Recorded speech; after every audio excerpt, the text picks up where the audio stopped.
Mga kabayan, sinimulan na ng gobyerno ang paghahanap sa mga labi ng mga nawawalang sabungero ngayong araw dyan po sa bahagi ng Taal Lake sa Talisay, Batangas. Ayon kay DOJ Assistant Secretary Attorney Miko Clabano, sisimulan nila ang paghahanap at pagsisid ng mga divers mula sa pinakamababang bahagi na may lalim na 30 meters muna hanggang sa pinakamalalim na bahagi nito. Information received by us, may nakataling sandbags para talagang lumubog yung katawan, then it poses a different challenge. Maliban kay Julie Patidungan alias Totoy na nauna nang nagbunyag sa kaso, may mga lumapit din daw kay Atty. Clabano na iba pa mga testigo na magpapatunay na mayroon nga mga itinapong katawan ng mga tao sa naturang lawa. Bagay na ito aniya ang magsisilbing ebidensya laban kay Charlie Atong Ang kapag may nakuha silang mga remains o buto sa ilalim ng lawa. Dati po, wala po talaga tayong leads. Ngayon po na lumutang ang isang testigo at all-in na po ang gobyerno dito, mas marami na pong lumapit pa na mga informants. Di lang naman po ito ang lead natin, no? Pero isa siya sa pinakamalaking lead. Ay naman sa Philippine Coast Guard, handa na ang kanilang grupo sa gagawing operasyon sa naturang lawa. Bagamat malalim, malawak at malaking hamon ito para sa kanilang mga divers, gagawin daw nila ang lahat ng paraan at effort para mahanap ang mga di umano ay remains ng mga nawawalang sabongeros.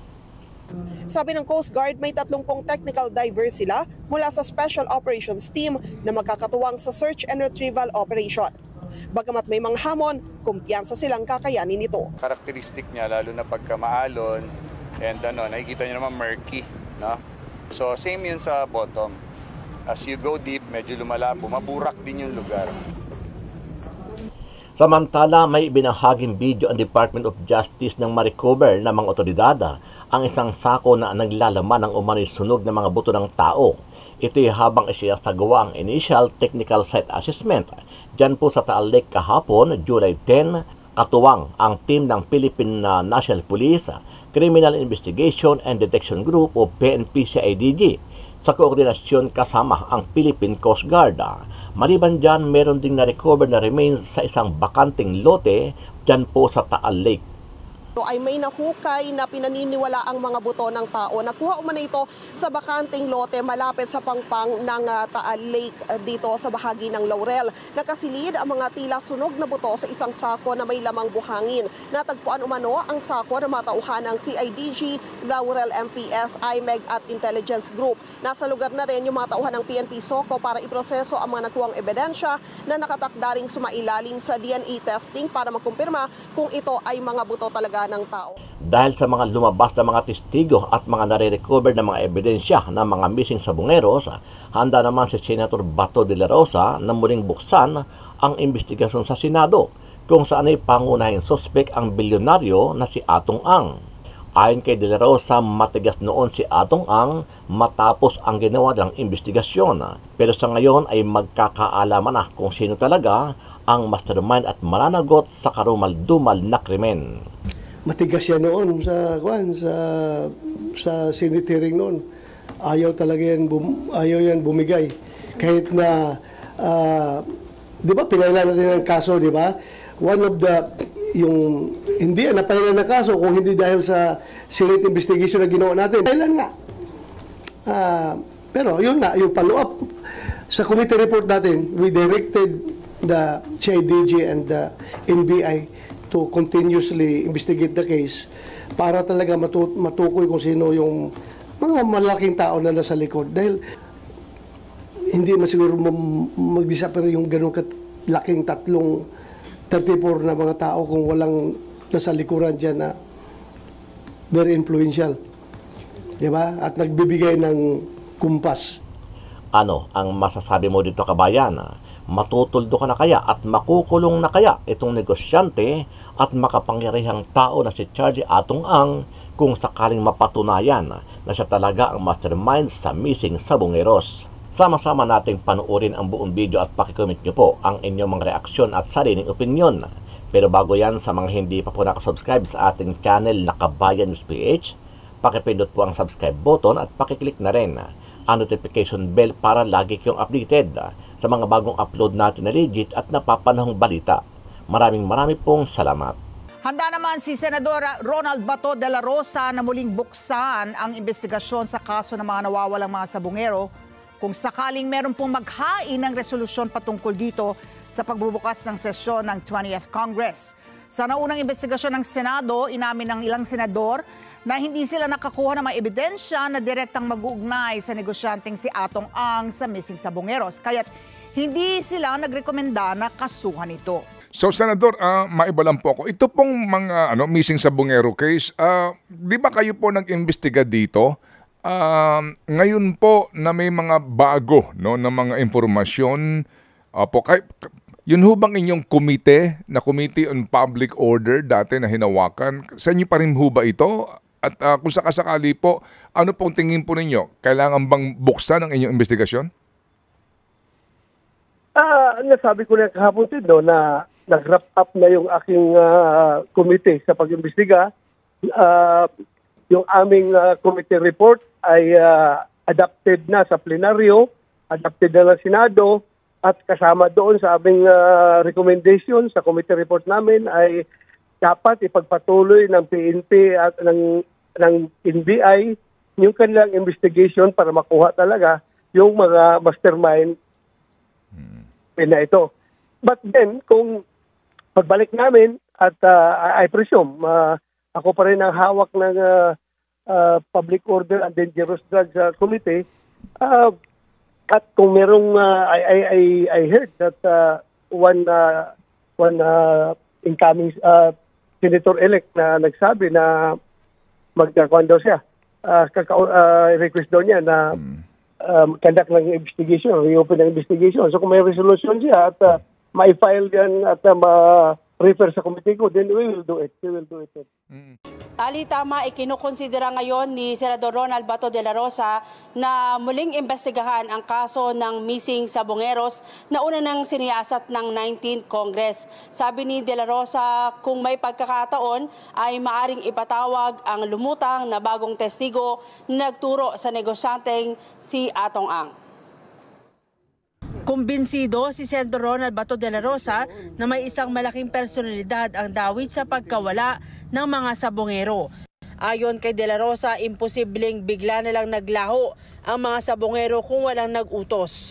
Ang komite ng senador ang nagsagawa ng investigasyon noon sa kaso ng pagkawala ng mga sabungero.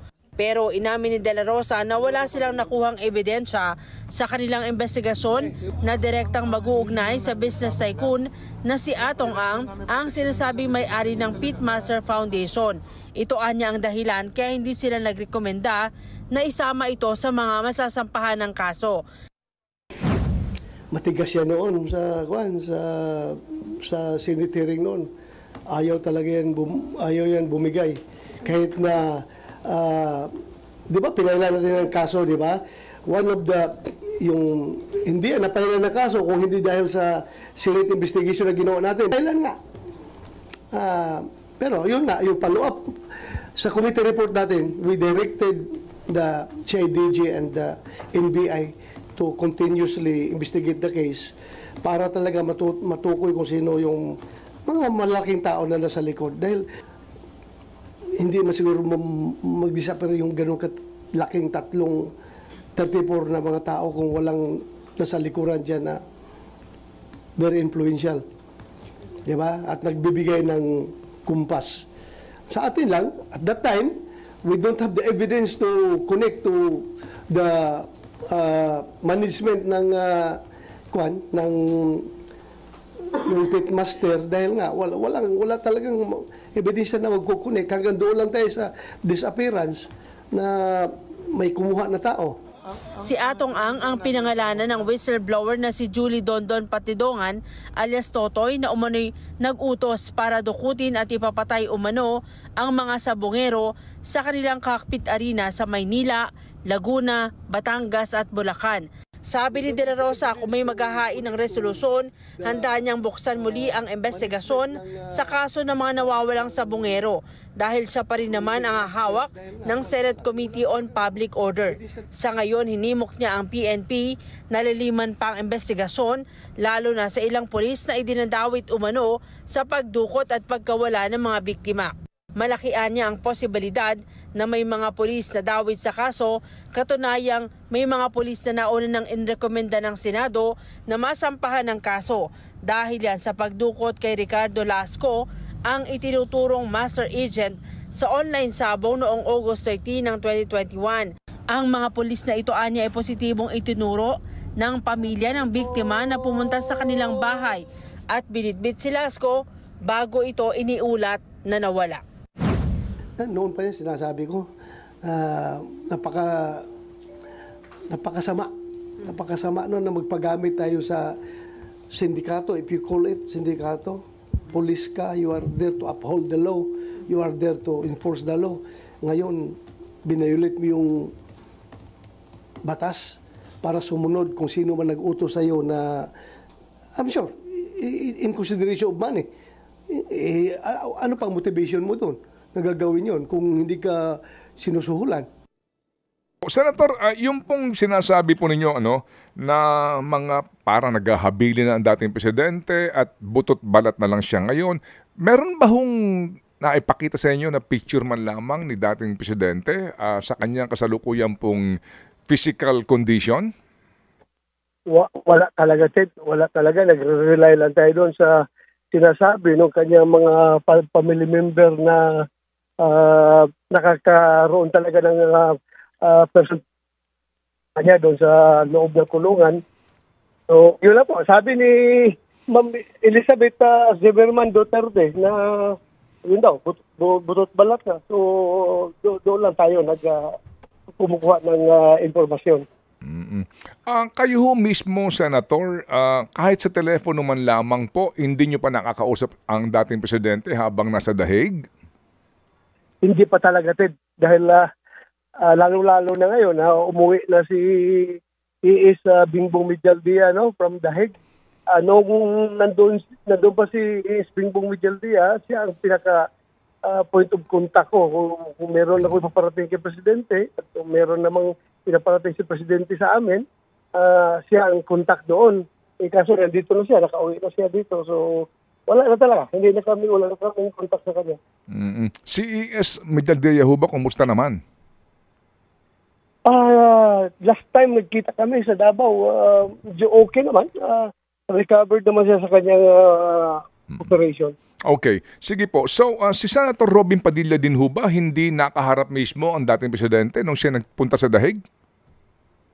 I don't know. Pero as far as I can surmise na hindi siya nakapasok dahil family members lang talaga ang pinapayagan.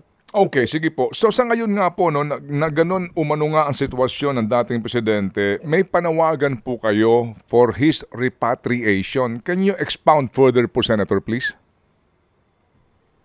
Yes, yun lang din, no? Tayo nakikiusap sa ating mga kasamahan sa Senado na tayo magpasa ng resolution expressing the sense of the Senate asking this government to facilitate the immediate repatriation of our former President Duterte for reasons of, number one, sovereignty, and number two, reconciliation, kung gusto nila yon. At number three, yung humanitarian consideration because of his present health condition. But so far po, itong resolution na ito, 3 pa lang kayong pumirma? 3 pa kaming pumirma and I'm sure meron pang ibang pipirma niyan pero nasa kompakasitet, nasa kanya-kanyang lakad pa kami ngayon. Dahil hindi pa 28th Congress. But once ma-open na 28th Congress, I'm sure maraming susuporta niya. Dahil hindi naman yan nakakakuha sa kanila, hindi naman yan nakakasama sa kanila kung suporta sila na maibalik yung ating former president. So, I hope na, I am very positive na may susuporta ba dyan maliban sa aming 3 o kaya sa aming members ng Duterte Black, marami mayroon pang susuporta. Opo, sige po.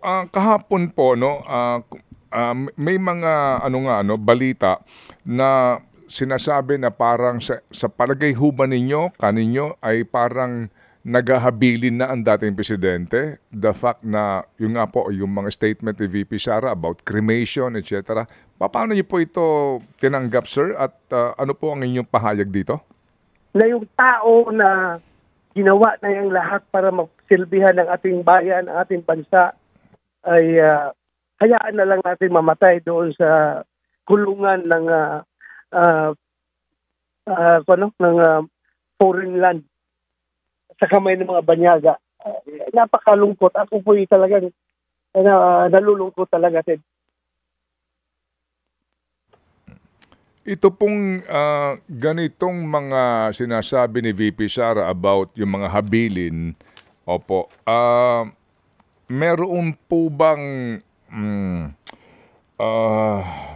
basihan itong sinasabi ni Senator Padilla na ito po ito po, basahin ko lang po ito. Simple lang naman ang logic. Kapag may nangyaring hindi maganda kay Tatay Digong sa ICC, sa tingin nyo ba hindi magdudulot ito ng kaguluhan sa Pilipinas? Ano po ang inyong kaisipan dito, Senator Bato? Well, kanyang pananaw yan dahil talagang sasama ang loob ng karamihan ng Pilipino. Particularly yung mga taga Mindanao at yung mga part ng Visayas na talagang all out na nagmamahal kay Pangulong Duterte ay talaga sasama ang loob. At you can just imagine, hindi naman tayo, we are not a warmonger, we are not warmongering, we are not nananakot ng destabilization or what, pero you can just imagine yung sentimento, yung totoong sentimento ng military and the uniform personnel, pinakita nila doon sa yung absentee voting, straight na binoto lahat ng Duterte. Ayun ang kanilang pinapanalo sa absentee voting ng military at police at uniform personnel. So yung sentimento ng mga tao na yan ay nandoon talaga. Nandoon sa kay Pangulong Duterte, pero hindi lang nila freely may palabas yung kanilang saloobin, yung kanilang damdamin. Yung pong repatriation na inyong resolution, the fact na sabi nga po ng gobyerno na beyond na ho ito sa kanilang poder kasi nga nasa ICC na Oo. Meron, umaasa pa ba kayo na may kahihinatnan itong resolution na ito? Kasi wala namang kontrol na po dito ang pamahalaang Marcos.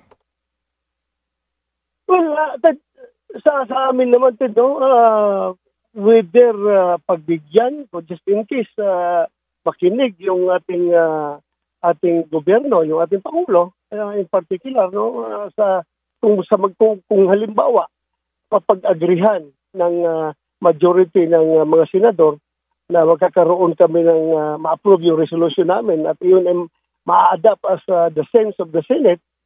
At kung ito'y pakinggan ng ating Pangulo, ay sa amin naman, whether or not maibalik dito physically talaga dahil nga we understand the complication na wala na sa control natin yan dahil nandun na sa ICC. So at least ipakita man lang, may ipakita man lang ng ating gobyerno na yung intention nila na ma-repatriate yung ating Pangulo pabalik dito. Kung sa amin niya sa PMA, kuwan na ba? At least magpakita ka ng attempt. Magpakita ka man lang attempt, at least satisfied na kami. Magpapakita ka ng attempt, ibig sabihin, pinakinggan mo yung sense of the Senate kung magpakita ka ng attempt na gano'n. Yun lang naman. Yun lang sa amin. Iba baka mamaya, pakinggan siya. Kasi sila naman ang naghatid doon kay Pangulong Duterte sa daig. Baka pakinggan siya ng ICC na, pagkasabihin ng ICC na kayo naman nagdala niya dito, so hiningi niyo papalik. Ibalik namin dyan sa inyo. Gano'n lang na mga posibilidad Opo. Sige po. Pero kasi nga ang concern po ng mga sa kabilang banda po naman, Senador, mga umano'y biktima, kasi kapag pinauwi yan, yung security namin, yung pagbabanta na naman sa amin, mga ganun pong usapin. Ano po ang inyong masasabi doon, Senador? Paano naman magbigay ng threat sa buhay nila yung isang matanda na butot balat na ay nakikiusap na nga lang na tayo na ibalik dito. Pagbalik dito, mag-threaten pa sa buhay nila, ay napaka-imposible naman mangyari yan, Ted. At saka, hindi na yung presidente. Former presidente, kinulong na nga eh. Kaya ng gobyerno ni President Bongbong Marcos na pangalagaan yung kanilang seguridad kung yan ang concern nila, yung threat to their life, threat to their security, threat to their safety.